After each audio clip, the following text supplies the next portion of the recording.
right, guys, let's talk Game of the Year 2023.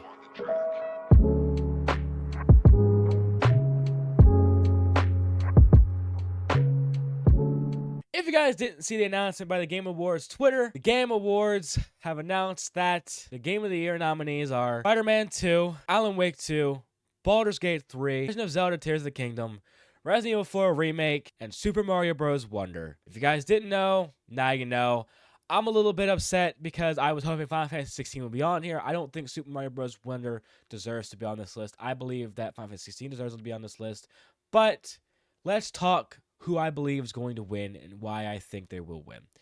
Game of the Year is a very big title if you really look at it. Like, if you really think about it, Game of the Year basically means that you put in so much effort, so much time into this game, and the community believes that you deserve to win that award. It believes that you were the best game out of all of them. In my opinion, Baldur's Gate 3 was probably the best community-driven game. People love that game this year.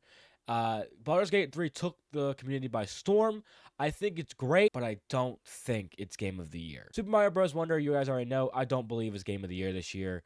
I think that it's a very family-oriented game, which is great, and I think that it's a very fun game, but I don't think it even deserves to be on the Game of the Year nominations list. I think Final Fantasy 16 deserved it because, in my opinion, Final Fantasy 16 was the Game of the Year this year. That game was absolutely amazing. The storytelling, the music, the narrative, everything in that game was amazing. The combat especially. Then we get over to Zelda Tears of the Kingdom. This game honestly could win. It is genuinely a great game. It is perfect in a lot of ways. The storytelling is great. The combat is great. The graphics not so much, but you're not playing Zelda for the graphics. You're playing it for the story at the end of the day. And I do think that Tears of the Kingdom lagged behind Breath of the Wild, which could really affect it a lot here at the Game of the Year Awards. I don't know if Zelda is going to win this year because of the fact that it really feels like it lags behind Breath of the Wild a lot.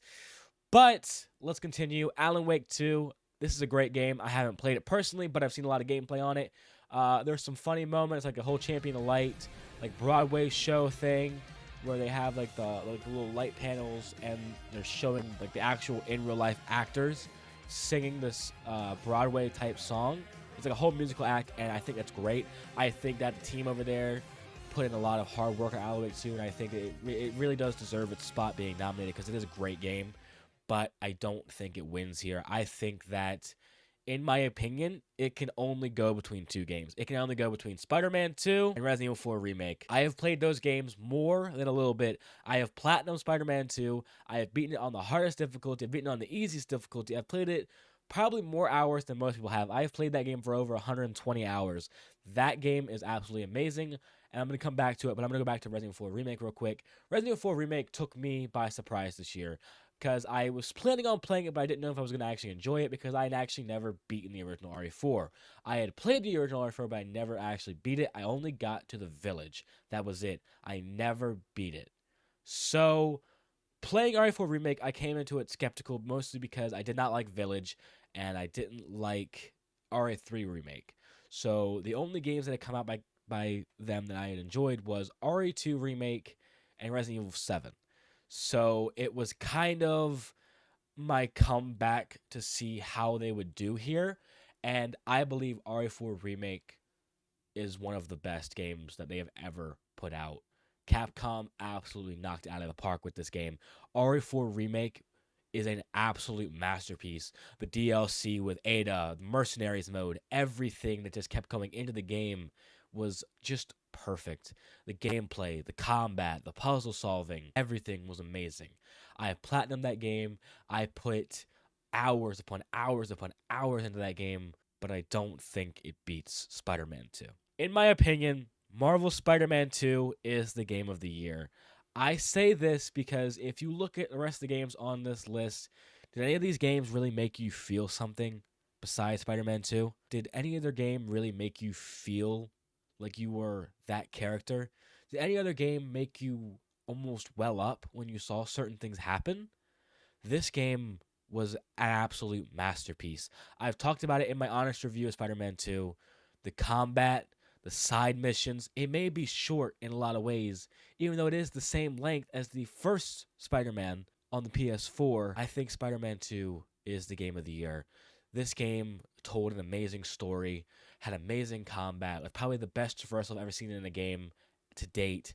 The fast travel in the game was perfect. You didn't just get a subway scene or a loading screen. You got put into the area you went to. Whenever you clicked on a fast travel, wherever you clicked on a fast travel, you were able to go to. And I think that that is just amazing. And I think it's innovative as all hell. And I think that that should be in any game that has fast travel. Spider-Man 2 is my personal game of the year. It had emotion. It just gave you that feeling that not a lot of games really can nowadays. It felt like a game that was created by a movie studio. Yuri Lowenthal's performance in this game is enough to win it for the game of the year this year. In my opinion, Yuri Lowenthal's performance in this game is better than anybody else this year. And that's saying a lot because Ben Starr as Clive Rossfield in Final Fantasy 16, oh my god, he's amazing. But I have to say, Spider-Man 2 wins this. The only other game that really could have beat it out, in my opinion, is Final Fantasy 16.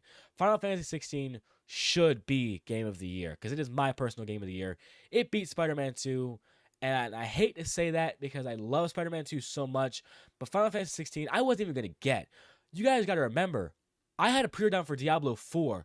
I changed it to Final Fantasy 16 last second because I played the demo. That game blew me away and surprised the living hell out of me. Final Fantasy 16 should be Game of the Year, but since it's not nominated, Spider-Man 2 is the Game of the Year this year. There is no competing. Baldur's Gate 3 can't compete. Legend of Zelda Tears of the Kingdom can't compete. But Super Mario Bros. Wonder definitely can't compete. Alan Wake 2 could maybe compete. And Resident Evil 4 Remake can definitely compete, but Spider-Man 2 is the Game of the Year. Thank you guys so much for watching. I've been your boy Polar. I'm getting out of here, guys. Peace and love, everybody. Stay frosty. Have a great rest of your day.